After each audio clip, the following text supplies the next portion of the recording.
Good morning, Dog Nation. I am Brandon Adams, and this is DawgNation Daily, the daily podcast for Georgia Bulldogs fans, presented today by Meriwether and Tharp. Unfortunately, we are pre-recorded again, and I hate that. You know, even though the majority of the audience, overwhelming majority of the audience, watches, listens to the show after it's live, we obviously have a dedicated live audience that we love serving each and every day. And, you know, I hate the fact that right now I can't interact with you. I'll give you a quick update here. We had a lot of smart folks in our building yesterday working to try to solve the issue of why it's been so hard for us to maintain a live stream over the course of the last couple of days. I am confident that it's going to be fixed, and I believe it's going to be fixed sooner rather than later. But ironically, in the meantime, it's actually kind of gotten worse in terms of just our ability to do that. So we want to kind of deliver a show that's dependable and reliable. I know yesterday, I believe, even we still had an issue on DawgNation.com, and so I can't quite speak to that. A lot of that's just above my intelligence level.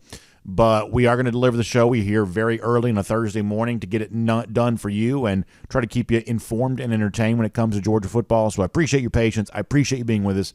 Obviously, it means the world to me that you tune in and be a part of our show. So we're going to try to make good use of your time, which includes Terrence Edwards here today. A look at what Georgia has going for it offensively on Saturday against Ball State that it did not have this past week against UT Martin. And kind of a fun mic drop moment from Kirby Smart. You may have already heard that earlier this week, but I'm going to tell you why I believe that comes at a very good time, probably for Georgia fans in particular. We'll start with that here today and kind of continue a narrative that's been kind of forming around Georgia that I'm not quite so sure necessarily is an accurate reflection. We'll cover all of that. There's also big news around the rest of college football that we'll touch on here too. So we are busy and fully loaded and glad to have you with us as DawgNation Daily, the daily podcast for Georgia Bulldogs fans, presented by Meriwether and Tharp, begins right now. Today's episode of DawgNation Daily is brought to you by Meriwether and Tharp, your source for Georgia divorce. Find them online at theatlantadivorceteam.com. Presented by DawgNation.com. This is DawgNation Daily, the daily podcast for Georgia Bulldogs fans. Here's your host, Brandon Adams. So there's a narrative that's been kind of forming around Georgia, and I'm not quite so sure I'm on board with this being as significant or even as real as some people seem to think that it is. It goes along these lines that, well, in 2021, when you look at the Georgia defensive line, a national championship team was led by future first-round picks like Jordan Davis and Devontae Wyatt and Trayvon Walker. And last year, Georgia's second straight national championship came while being led on the defensive line by a guy like Jalen Carter, who may be the most talented player of all to play at Georgia over the course of the last couple of years. Obviously a first-round pick, top 10 pick, getting ready to begin his NFL career. And when you look at this current Georgia defensive line in 2023, you don't necessarily see a Jalen Carter on that defensive line from the ranks of the defensive tackles, or you don't necessarily see, you know, what Georgia had in 2021. That's not quite what Georgia appears to have right now. Now, the reason why I don't necessarily buy into the narrative as it's currently being formed is what I think I see for Georgia kind of taking shape is a much more conventional style of defense where Georgia's defensive tackles function more like defensive tackles, not the superstar type guy that Jalen Carter would have been, or perhaps a Jordan Davis would have been before that. That Georgia's defensive linemen this year might be a little bit like what traditional defensive linemen, and I mean defensive tackles specifically when I say this, they may be traditional defensive tackles where sometimes it's kind of hard to measure in stats what it is they provide for the team, but the statistical accomplishments that Georgia have may be more likely to come from the outside. Defensive end, if you want to kind of separate that out from defensive tackle for a moment, outside linebacker perhaps. And if you really kind of close your eyes and get the picture of this, isn't that sort of what a traditional defense kind of looks like, whether in a 4-3 or 3-4, whatever else, that we kind of have this picture of, hey, the superstar player in that defense is probably coming from the outside edge, and that's the guy trying to come to get to the quarterback.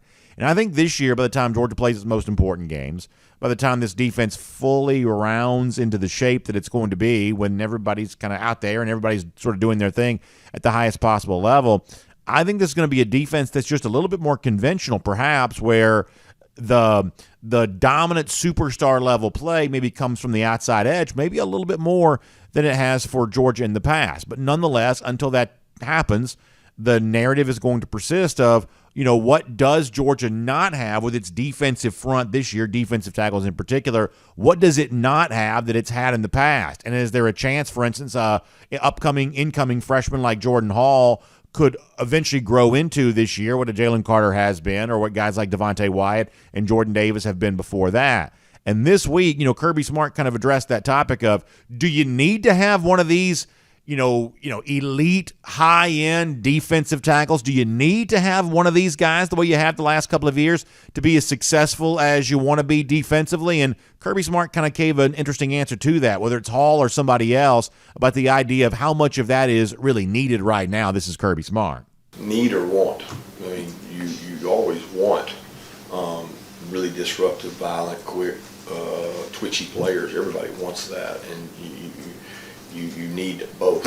You need someone that can do that. You need somebody that can anchor and handle double teams and strike blocks. You have guys that can be disruptive.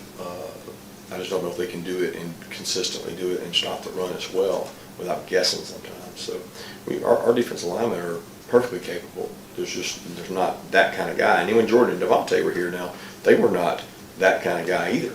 They were big physical guys. Devontae was twitchy and quick, but he was not what Jordan was. And Jordan was a very unique player in terms of stopping up two gaps and not necessarily being an elite pass rusher. But very comfortable with the guys we've got, and very comfortable with what Jordan's doing, being able to help us. We want to keep bringing those guys along so that we have more of those guys than anybody in the country.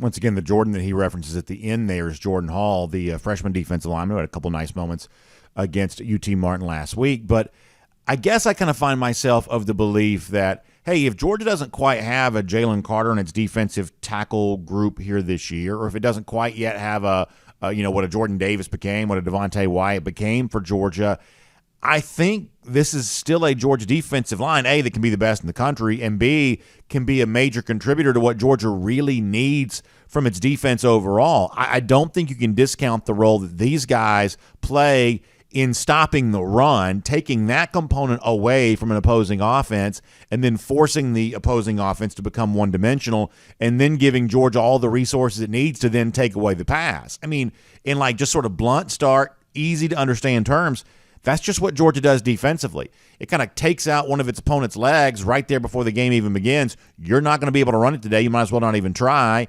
And once it's a one-dimensional mindset for the opposition, now Georgia goes to work taking apart that passing attack and all the things that go along with that. And that, is kind of, even for someone like me, not a former coach and not a former player, even for someone like me, that becomes very easy to understand that once you've limited your opponent to being one-dimensional, now you can take away that passing dimension because you know what your opponent is going to do. And by the way, when Kirby Smart spoke on Tuesday night, he kind of talked more about that the value of Georgia as a run-stopping machine, and this year's defensive line capable of contributing to that too, the value of Georgia as a run-stopping machine makes everything else you want to do defensively all the much easier, including taking away the big plays that the opposing offenses seem to feast on these days. Yet that doesn't happen as much against Georgia because Georgia makes those offenses one-dimensional. Here's more of Kirby Smart kind of talking about that. Well, I think it's hard to run the ball against us. Historically, if you just say over the history of 7-8 years, we've been really high in run defense, and when you do that, you force people to throw the ball,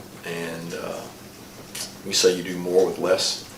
So you can cover more with less in the box and occupy gaps if you're a defensive lineman or have the ability to strike and play the run.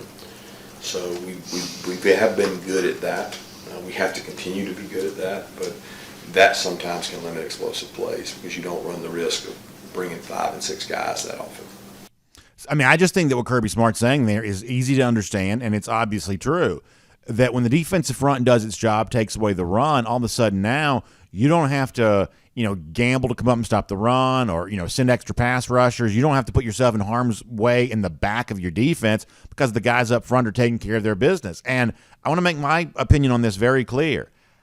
I really like what Georgia has with its defensive front here right now, defensive tackles in particular. I really believe in their ability to take away the run first and foremost, and then I believe in the defense around that. Guys like Mikael Williams will count him as an edge rusher right now, outside linebackers, the rest of this Georgia defense. I believe you can kind of count on them to give Georgia the kind of dynamic level of play it perhaps needs, maybe some of what Jalen Carter would have given you before. Georgia may still get that level of dynamism. It just may come from a different spot on the defense, and it may actually end up looking a little bit more like what conventional defenses seem to look like these days. I am in no way worried about the Georgia defensive line. Let me make that completely clear. But let me also shift the conversation here, because as this chatter was going on Tuesday night, the idea of who's contributing to your pass rush and who's doing what, is it coming from the interior, is it coming from the outside guys? There's also the thought of a lot of these big-name players that we're going to compare current Georgia players to, first-round picks, like a Jalen Carter or like a Trayvon Walker or like a Jordan Davis or like a Devontae Wyatt. None of those guys necessarily got huge stats. And, for so-and-so player who's a recruit or whatever else, he sees – and it's easy to understand why a recruit would feel this way, but he sees his path to the NFL of, well, I got to go somewhere. I've got to get 15 sacks. I've got to get double-digit sacks, and I've got to show people just how good I can be. And if I can collect those kinds of stats, then I can go on and be the kind of first-round pick I want to be. And knowing that recruits think that way, there's all kinds of nefarious programs looking to negative recruit against UGA saying, hey, you don't want to go there. You don't want to go to Georgia. You're not going to get good stats. You're not going to be featured in the defense. We would be led to believe that maybe Georgia lost a transfer player this year because of some of that kind of negative recruiting stuff. You don't want to go there. You're going to rotate. You're going to be playing in a rotation. You're going to be asked to sort of contribute to a team concept. You may not get the individual glory you want to get. And it is at this moment that Kirby Smart had one of his best mic drop moments probably of all time when he was asked about, is it harder for you guys on recruiting knowing that a lot of your individual players don't necessarily get the same level of glory and attention and stats that players might get on another defense? And you need to understand something. This was the last moment of the press conference. Kirby was asked that question, gave an answer, and then walked out the door. So you got to understand the full the context of all of this. It's one of the best mic drop moments that Kirby Smart has probably had on the idea of, what do you do to combat the negative recruiting from all these, villainous coaches out there talking bad about what happens to players once they get to your defense? Kirby's never been better. This is what he said on Tuesday night. Well, we usually fix that when we show them how many we have drafted, and that is silenced. Because we put Trevon Sachs up there and say he went number 1 overall. We put Devontae's up there and say he went in the first round. We put Quay's up there. We put Nolan's up there. We put Jordan Davis's, and then they don't say anything. See. Georgia fans right now are like, that's my coach right there. That's my coach. You like it at the end when he's like, see ya. And he just walked right out. It's like a good stand-up comic knows when to leave him laughing and walk off the stage. And that's pretty much exactly what Kirby Smart did, which is a perfect retort to this conversation. But let me also tell you this. I think this is ultimately like the thing that Georgia probably really needs right now, and I'll tell you why. We started yesterday's show by saying that, you look at all the power rating stuff that's out there, the updates after week 1. Georgia's still number 1 everywhere. Number 1 in the coaches poll, number 1 in the AP poll, number 1 in all of the kind of unofficial internet things that go on right now. No one really questions Georgia's status as the number 1 team. But here's what we also know, too. The chatter right now in college football is about Florida State beating LSU. It's about what's going to happen with Texas and Alabama on Saturday. Plenty more on that on today's show, by the way. It's about, Clemson getting beat.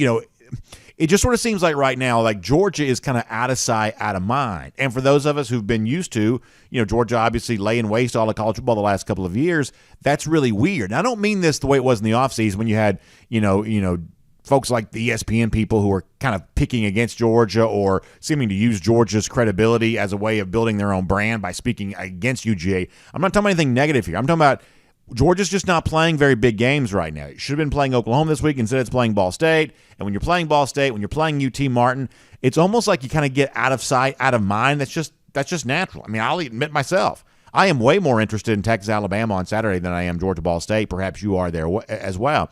That it's just easy to almost even forget about Georgia. Georgia's so far out in front of the rest of college football that on a week like this and a week like week 1, when you had other interesting things going on, it's almost easy to just sort of push Georgia aside because it's so far out in front as number 1, not really playing important games yet. You forget about them and you focus on other things. So for a Georgia fan, that's kind of a restless feeling of, hey, when does my team become part of the conversation again? When does my team play a big game and kind of get itself back in the spotlight again? It may be a little while here.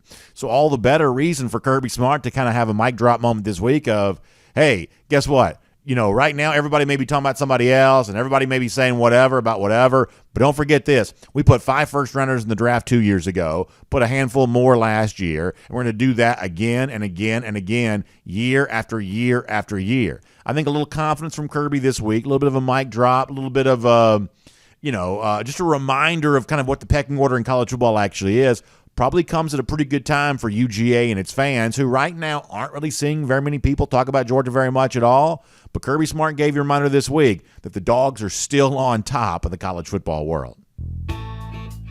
And by the way, they plan to be there for quite some time to come. My name's Brandon Adams, and this is DawgNation Daily, the daily podcast for Georgia Bulldogs fans, presented today by Merriweather and Tharp, and we are happy to have you with us. Now, we told you before our show started today, at least on video, that we are not live today. For podcasts, I don't care. It's never live for me, which is totally understandable. But for those who kind of get used to seeing our show live on video, we're working to get it fixed. It's obviously kind of a mess, and you've heard my piece there on that. But we've had a lot of smart people in here and doing that, and I'm quite confident that people who are far more intelligent than me are going to get all this figured out. We're going to be back doing the show completely the way that you're used to it being done. In fact, I think it's going to be better than ever when it's all said and done, but we're not quite there yet. So we got here early this morning. Big thanks to Kaylee Manziel, who produced yesterday, Michael Carvel producing today, waking up, being here very early, allowing us to distribute this show to you. So just really appreciate that. And just thanks for being a part of it. And by the way, thanks to our friends at Merriweather and Tharp there as well. Your source for Georgia divorce. And you know what? It's that fall time of year. You know, it's the time when many of us enjoy having a good time. We're out with family and friends, football, you're heading towards holiday time of year. And yet for some people, the ability to kind of just sort of relax and enjoy that the way you want to, maybe that's just not an easy thing to do, because you know in your future there's a reality that's perhaps going to need to be confronted. The idea that you've got a relationship, a marital relationship, that you've tried like everything, try to save and figure out and come to some sort of, I guess, happier conclusion, but it seems like there's nothing that can be done. Maybe it seems like that relationship is just severed and it's going to need to come to an end. And if divorce is an obvious reality for you right now, then the next best thing I think I can tell you to do as you deal with that is to have a strong advocate like Merriweather and Tharp on your side as you go through all of this. You know, Merriweather and Tharp is your source for Georgia divorce. And I don't say that lightly. What I mean when I say that is they have an unparalleled collection of resources, free resources that they want to give to you. Blog posts, podcasts. If you go to their website, theatlantadivorceteam.com, theatlantadivorceteam.com, you can interact with them and learn about the divorce process. Every, situation is, to a degree, somewhat unique, but there's also, institutional knowledge gained from having done this year after year, thousands and thousands of times. And that expertise can be, a leverage for your benefit, and you can start learning about this before you even make the decision to hire Merriweather and Tharp. Even before you make the decision to have one of those free initial consultations with one of the Merriweather and Tharp attorneys, you can use their free resources to kind of educate yourself a little bit more about what the divorce process possibly means for you. So please go find them online, theatlantadivorceteam.com. That's theatlantadivorceteam.com. Merriweather and Tharp is your source for Georgia divorce. All right, coming up in a couple of minutes, how about this? Our buddy Terrence Edwards, the great former Georgia wide receiver, has decided to get up early with us. We're very early on a Thursday morning recording the show, so Terrence is good enough to do that. We're going to catch him coming up in just a moment. Prior to that, though, let's go around the DawgHouse, and it's presented today by ServPro. And by the way, ServPro is back in our building again this week, so we had an issue with ServPro about a year ago, and ServPro is back again this week. I'll tell you more about that in a quick moment. But prior to that, Georgia, Ball State on Saturday. If you're thinking about Georgia as about a 42, 43-ish point favorite here right now, keep in mind that Georgia is actually 0-9 against the spread in its last 9 instances of being more than a 40-point favorite. A lot of teams are. That's a huge spread, obviously. And Georgia has a history of not really covering those spreads. If you care about this, the under has hit 5 times over the course of that span there as well. Only the overs only hit in 3 of those games. They had the weird Austin Peay game in 2018. Remember that game was stopped early, so that game didn't have a established total. So you're talking about unders being 5 and 3 over the course of that span there of Georgia not covering the 40-point spread. Ball State, on the other hand, been pretty good on the road as a road dog, 4-2 against the spread in that spot back during the 2022 season. So Ball State, a little bit of a history of covering on the road. Georgia, not much of a history of covering the 40-point spreads. My overall guess is, now last week Ball State lost to Kentucky 44-14. So Kentucky did cover in that game after a slightly slow start.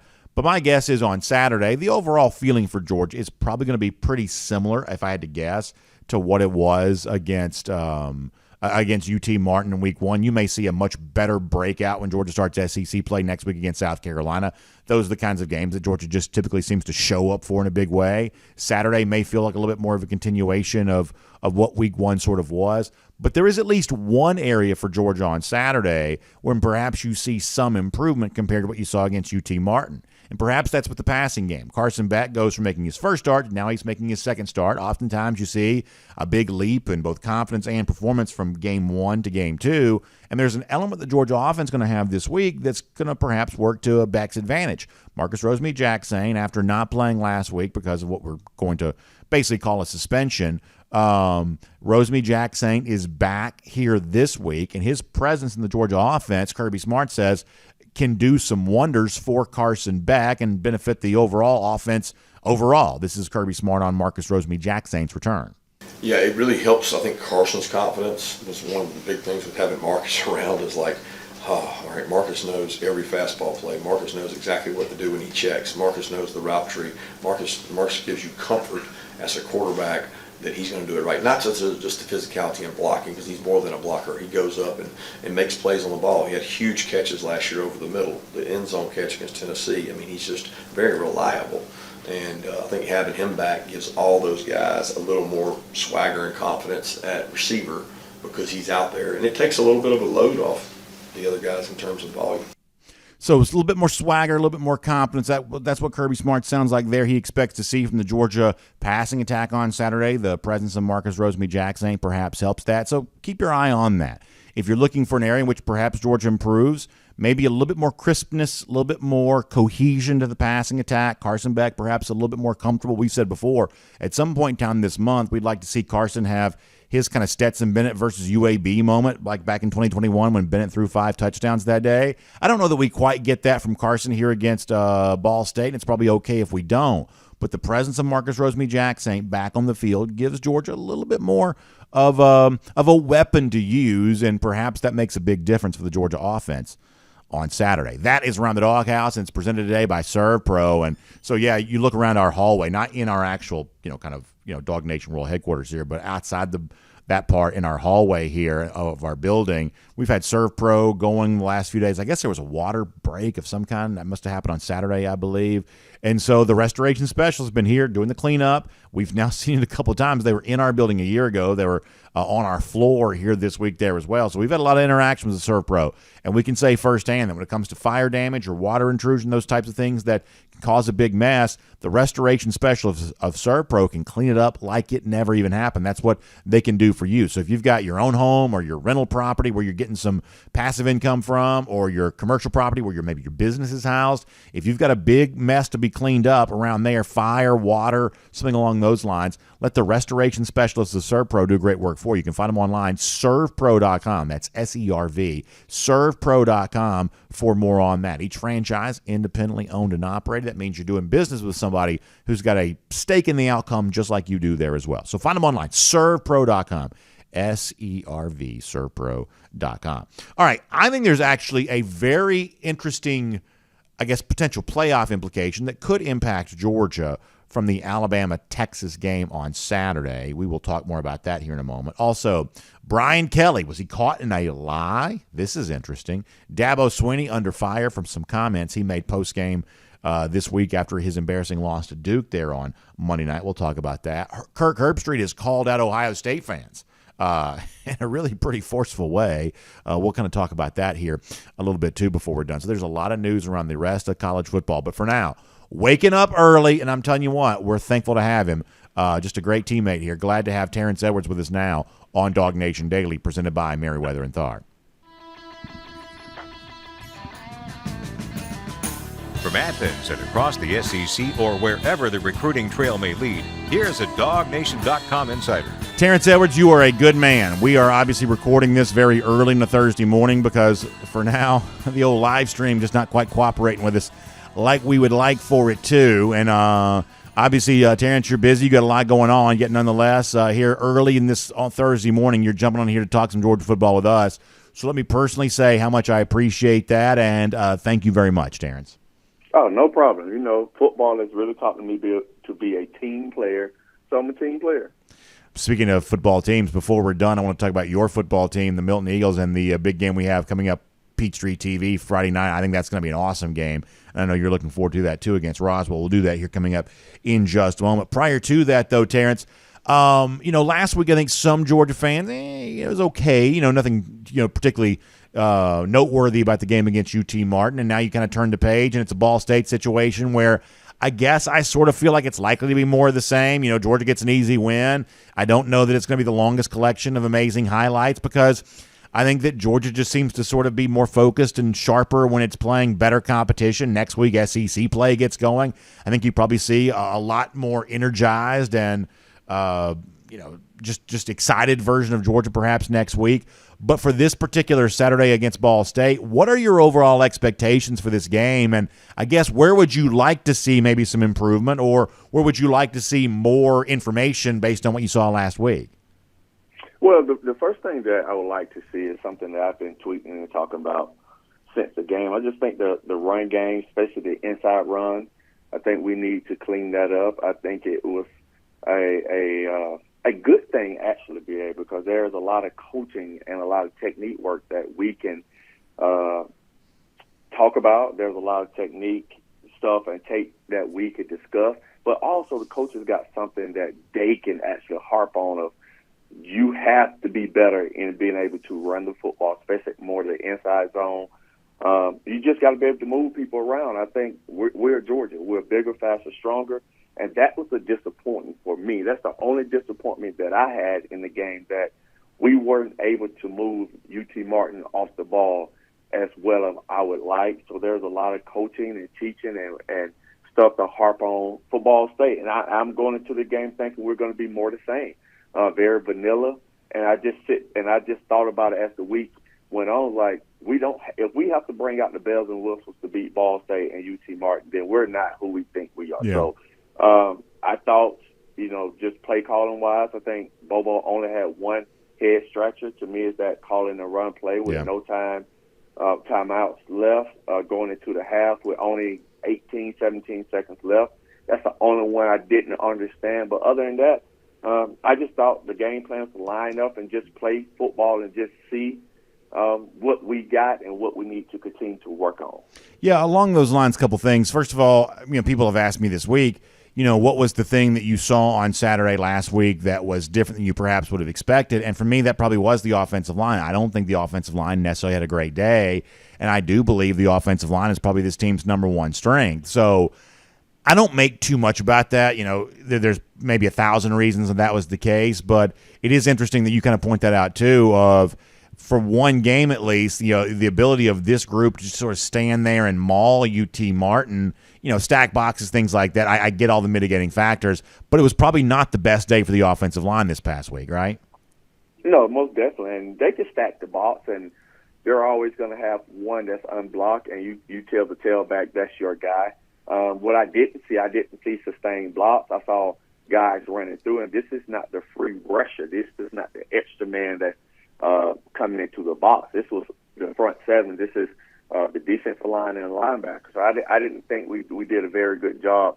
Now I think we did much better running on the outside the perimeter than the inside perimeter. So the guard and the centers have to play better this week. I would like to see us sustain blocks, and it doesn't have to be a Grand Canyon wide open hole, but I would like to see just us being able to assert our dominance, especially in the inside running game. And then you mentioned the issue with Mike Bobo there too, and we've talked about that this week. Clearly that's a mistake right at the end of the first half, and Kirby Smart kind of called it out that way. I guess I just don't make too big of a deal of it. I mean, I think if you focused in on the thousands of decisions that get made by coaches during a game, I think it's probably easy, from time to time to kind of find an error, something that a coach would like to have back. In this case, it's probably magnified because it's near the end of the first half.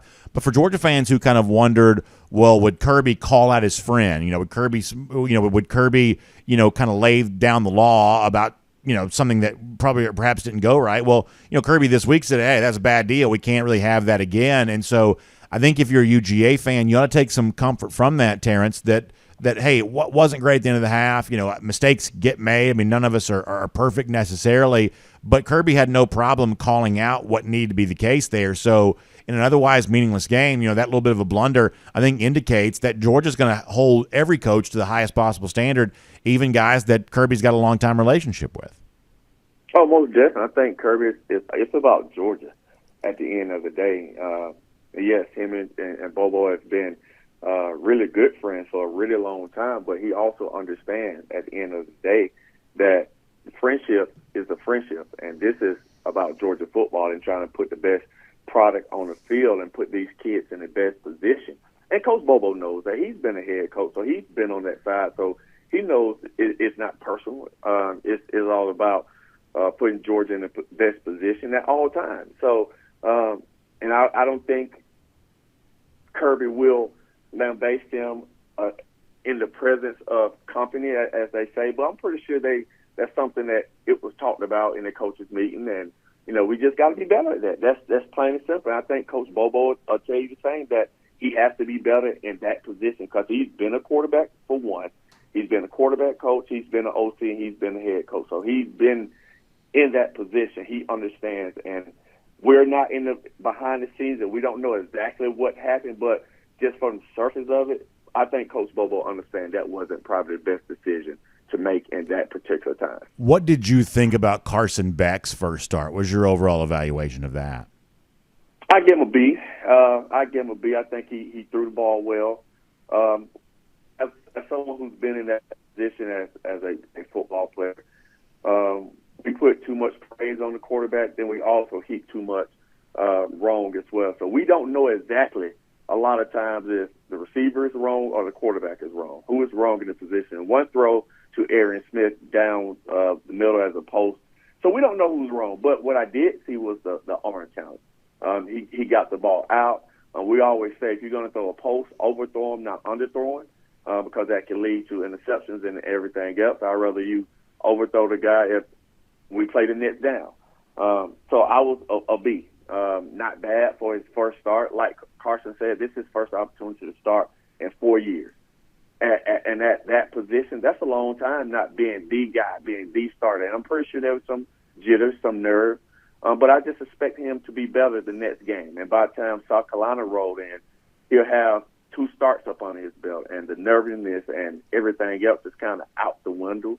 And he can just go play football. So I give him a B for his first start. I think the one thing that Kirby and this coaching staff has also been pretty clear on is the idea that, and against UT Martin, there's probably not a lot of ways to even recognize this, but they make it obvious that Beck's advantage over the other 2 guys, because honestly, both Gunner and Brock, certainly Brock with a couple of those throws, they had their moments on Saturday. So when you're looking for where the separation for Beck comes in comparison to the 2 right now, I mean, Kirby continues to be pretty clear about this, doesn't he, that they just feel like Beck knows the offense so much better. And I think that for Georgia fans who maybe haven't fully gained their confidence in Carson yet because he's just now going out there, borrowing some of Kirby's confidence right now might make some sense. Is that Kirby seems to really believe in Carson because Kirby knows how much Carson knows about what Georgia wants to do offensively. And I think UGA fans probably need to keep that in mind and, understand that at some point in time over the course of this month, Carson's likely to demonstrate that in a big way, that he just has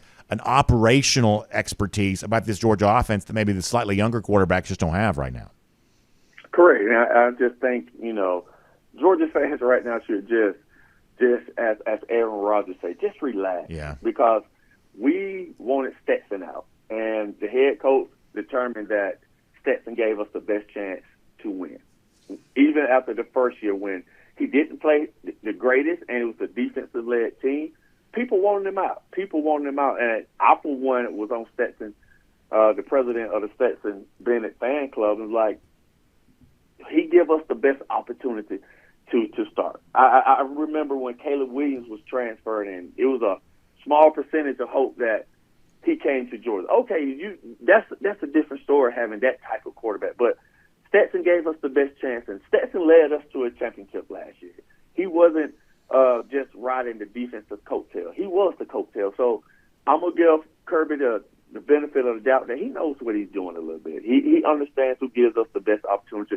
But what I will like to see is, I saw a glimpse of Carson's athletic ability, but Brock and Gunner gives us an opportunity, especially in the goal line or some short yardage, to use their running ability to just change up a little bit. I would love to see those guys being able to, just like TCU did last year with Matt Duggan, like his legs gave them a different dimension, especially in the red zone. So I would love to see those guys get an opportunity to just use their legs. I don't want Carson to do it because he's the starter. I don't want him to take that punishment.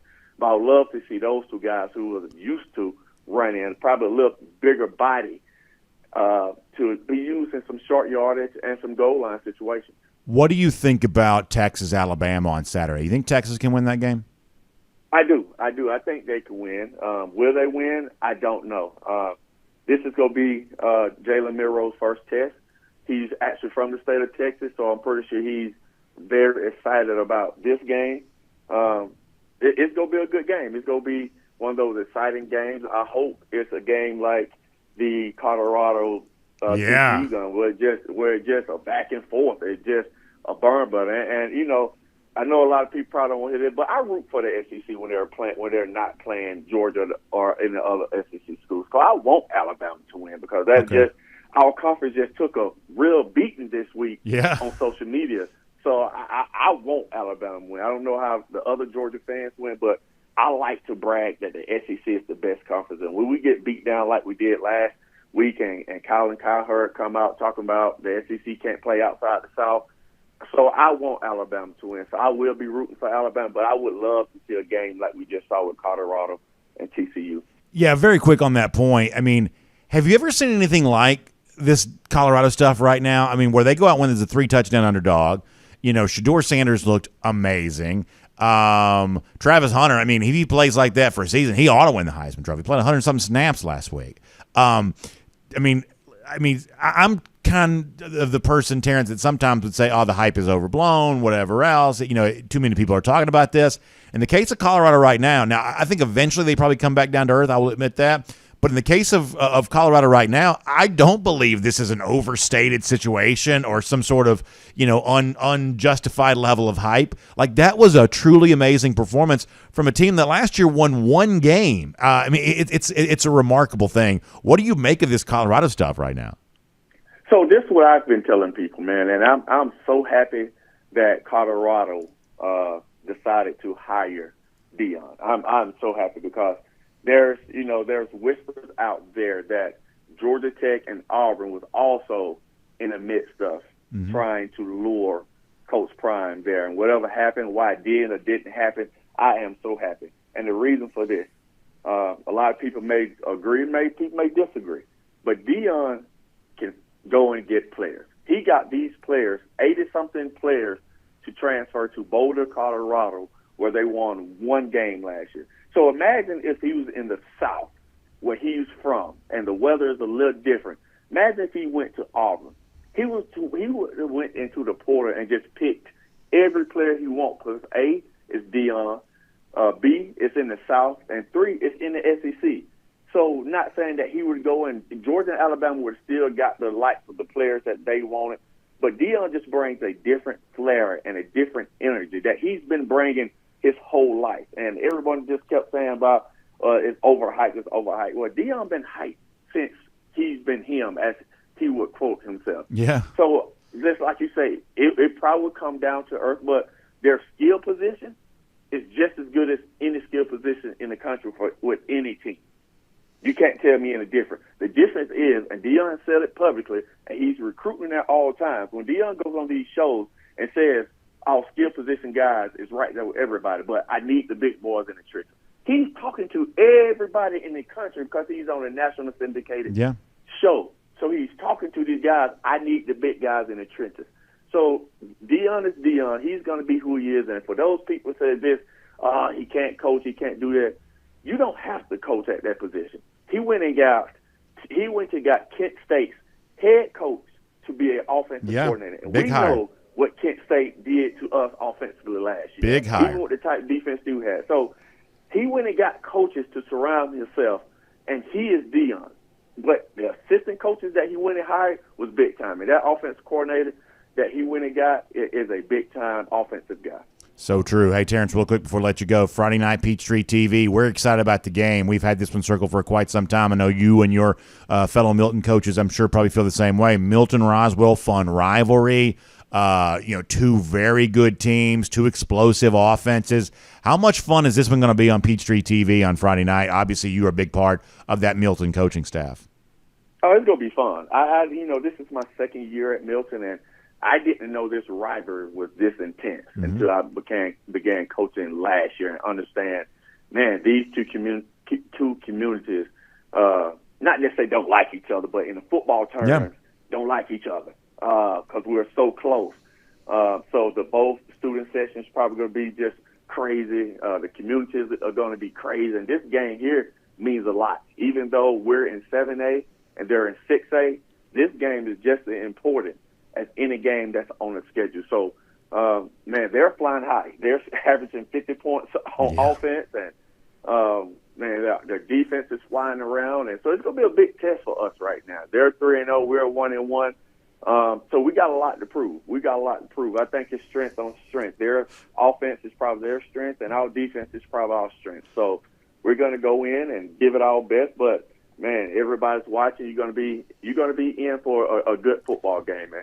And I'm pretty sure, and hopefully, the Milton Eagles come out on top. Now, I want y'all to just notice this. Now, we talk about football the entire time. Terrence is he's just as honest and blunt as he can possibly be. But when it shifts to his team, all of a sudden now it's, we're just going to see if we can keep up with them. They're scoring 50 points a game, as if Milton wasn't one of the favorites to win the 7A state championship. I just want y'all to notice how quickly the coach slipped into coach speak mode when we started talking about his team. Terrence, that was expertly done there. The idea of we're just going to see if we can find 11. We're going to come out there and try to play against this unstoppable Roswell team. So very good job kind of sliding into that coach mode there.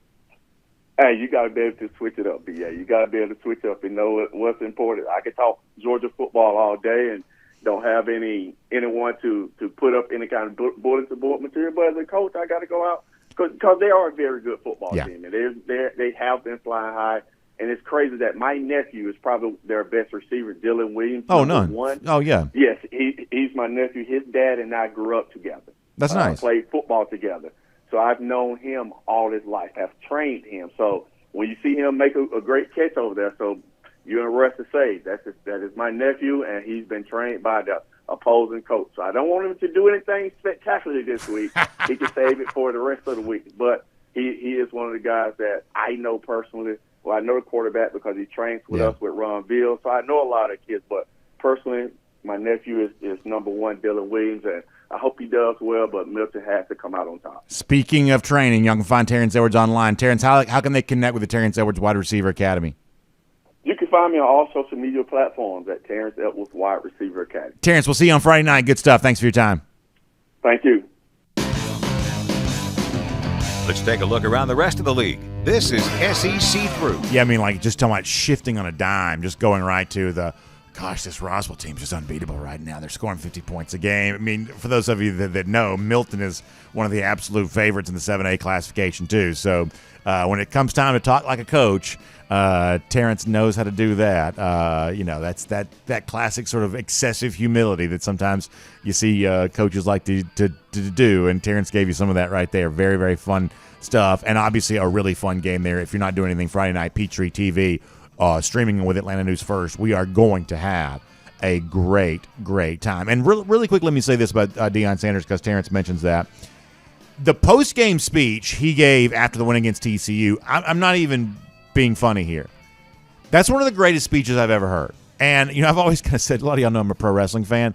Like, the great wrestling promo, Dusty Rhodes, Hard Times, things like that. It's always amazing to me, in the moment, someone could do that unscripted off the cuff.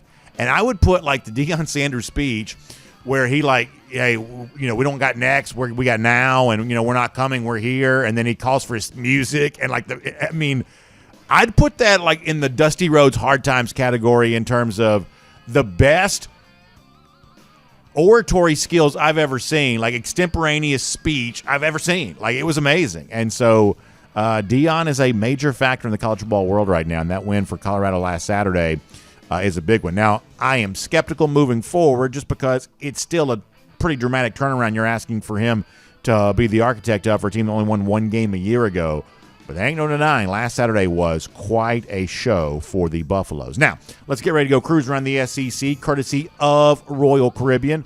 You know Jessica Slater, great travel agent. She can help you with any of your Royal Caribbean cruise vacation needs. You can call her 770-718-9147. That's 770-718-9147. Or email jslater@dreamvacations.com. She's also got a great website right now, royaldogs.com, that gives you the information you need to know about the Dog Nation cruise coming up in April. In fact, really quickly here, there are 3 things I want you to know about Royal Caribbean as you head towards 2024. Video you see on the screen, for those of you watching on video, that's the debut of Icon of the Seas in January. It'll be the largest cruise ship ever constructed. It's going to completely redefine the cruise experience. So many wonderful entertainment options. For instance, the big show on board the ship, they're going to have a production of The Wizard of Oz on the ship to give you an idea of just the quality of the entertainment. So many cool specialty restaurants, the largest water park at sea. All of that on board Icon of the Seas. That's January it debuts. Our Dog Nation cruise coming up in April, royaldogs.com. You can find out about that. It's bigger and better than it's ever been before. It's going to be on an Oasis-class ship called Allure of the Seas. So many fun things to do on board that. It's going to be the kind of thing you're not going to want to miss. So many of you have already signed up. We still got room for a few more. You can get involved with that, royaldogs.com. Then in July of 2024, how about in Port Canaveral debuting the brand new Oasis-class ship known as Utopia of the Seas. It's going to be a brand new ship doing 3- and 4-night sailings out of Port Canaveral. It's going to be an amazing thing for those of you who have families, but you're busy. You don't have maybe the full week to dedicate to a cruise right now. Having a great experience come July out of Port Canaveral on a brand new ship on a 3- or 4-night sailing. That is going to be unbelievable. All right, let's give you a couple of cruise around the SEC through stories here right now. Starting with I think that from a Georgia standpoint, there's one interesting thing about Texas and Alabama. Now, I've been clear. I believe that Texas wins this game on Saturday. But putting my belief about the result aside for a moment, here's what I think the result's going to mean one way or another. If Texas does win, then I think you have to start viewing the very real possibility that the SEC could be a one-bid league in the final year of the 14 playoff. Now, in most years, the SEC has been a one-bid league. We've had a couple of times when the SEC's put 2 in. The Big Ten put 2 in a year ago. But most years, you only get one playoff team anyway. And if Texas beats Alabama, I believe the likelihood is increased the SEC only gets one playoff team here this year. Now, that's not necessarily based on the perception of, the SEC's down because of some of its early non-conference losses, some of its early, kind of less than expected performances in situations like this. It's really more about, by Florida State winning, they've kept the ACC alive for playoff berth, and if a Power 5 champ has a good record, they're going to make it. If Texas wins in their final year of the Big 12, that's keeping the Big 12 alive. The Pac-12 in non-conference games undefeated here thus far. For now, they're still alive. That obviously the Big Ten champion, you expect them to sort of make it. That you have a situation right now where a lot of these teams, these leagues are just kind of alive for this. And if Texas loses, that puts the Big 12's playoff hopes in a little bit of jeopardy. But as long as they keep winning, I think you're in a pretty good spot with all of that for these other leagues. So to me, if the SEC takes the loss on Saturday, I think the likelihood is increased. This is a one-bid league looking ahead to the playoff discussion when it's all said and done. Now, shifting gears here for a moment, I thought this was interesting with Brian Kelly. A lot of the things that the chatter about the LSU loss to Florida State centered around something that Brian Kelly said. He was caught on video, and I have to say caught here because now Kelly's denying it. But Kelly was doing a radio interview where he said the phrase, "We're going to beat the heck out of Florida State." But now Kelly's denying that he said that. That's not the kind of thing I would ever say.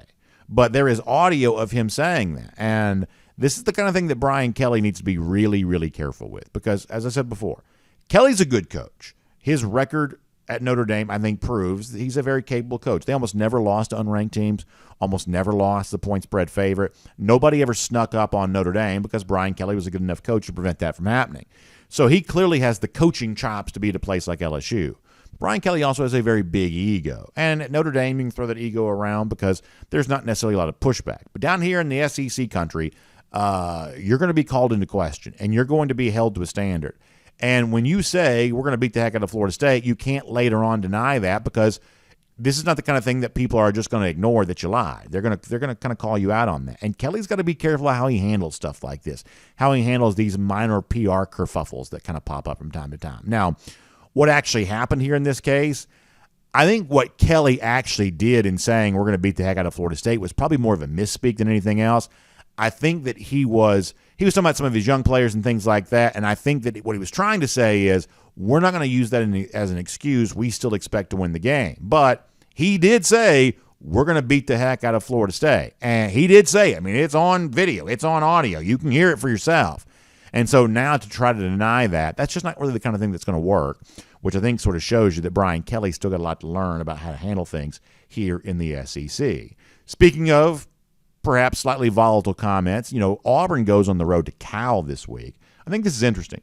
There's a Cal running back named Jaden Ott. Listen to what he says about Auburn here right now. I'm going to read this. Nathan King is a reporter that gets this quote.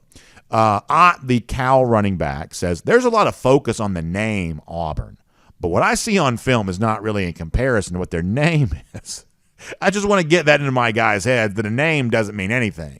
Now, once again, I think I sort of know what Ott is trying to say here, but what it sounds like is, what's the meme? They supposed to be SEC? This is what Ott sounds like he's saying here. Auburn, this is supposed to be an SEC team. Hey, Bo Jackson, Cam Newton, they are not walking through that door when Auburn comes to Berkeley there on Saturday. That's what kind of Ott's, the overall vibe of his statement sort of is. And if you're Auburn, my question to you is, are you going to sit here and take this? I mean, what is the world coming to if a Cal running back is talking trash about Auburn before the game here? I mean, is there any pride left in this Auburn program? Is there any self-respect left in this Auburn program? Are they going to let this guy say, they're supposed to be SEC, but that's not what I see on film? We're about to find out how much life still even exists in this Auburn program on Saturday. I think that's pretty interesting. Another kind of somewhat volatile comment, Dabo Swinney, and I think I've said this before, I feel like I probably like Dabo more than some of y'all do, and it's understandable why you don't. But the one thing that Dabo just does not have is a lot of seeming self-reflection from time to time. He's perhaps a little too self-assured in terms of his overall mindset. Does not let criticism get to him at all, and perhaps sometimes you should at least consider the possibility that your critics might have a point. So when it comes to the offensive struggles for Clemson on Saturday, where they only scored 7 points, did have some red zone failures, things like that. But nonetheless, even with that factored in, it was not a great day for Clemson offensively. Only scored 7 points. But apparently, Dabo Swinney is not dissuaded by any of this. He says, if we do what we did offensively against Duke for the rest of the year, we won't lose another game. It's as simple as that. I'll sign up for that right now. I'm sorry, that's just a little bit too much confidence, I would say, from Dabo Swinney coming off of a performance in which you got embarrassed on the road against Duke and you only scored 7 points. This is where Dabo kind of gets himself in trouble from time to time, and I think you need to be careful with that. I was going to mention this. I'll do this real quick. So Kirk Herbstreit was on the Pat McAfee show, ripped into Ohio State fans, what he calls the 15% of psychotic or crazy, whatever it was that he said. Yeah, he called him psychotic. He says that 15% of Ohio State fans are psychotic because they're criticizing, Devin McCord right now, the new starting quarterback for Ohio State.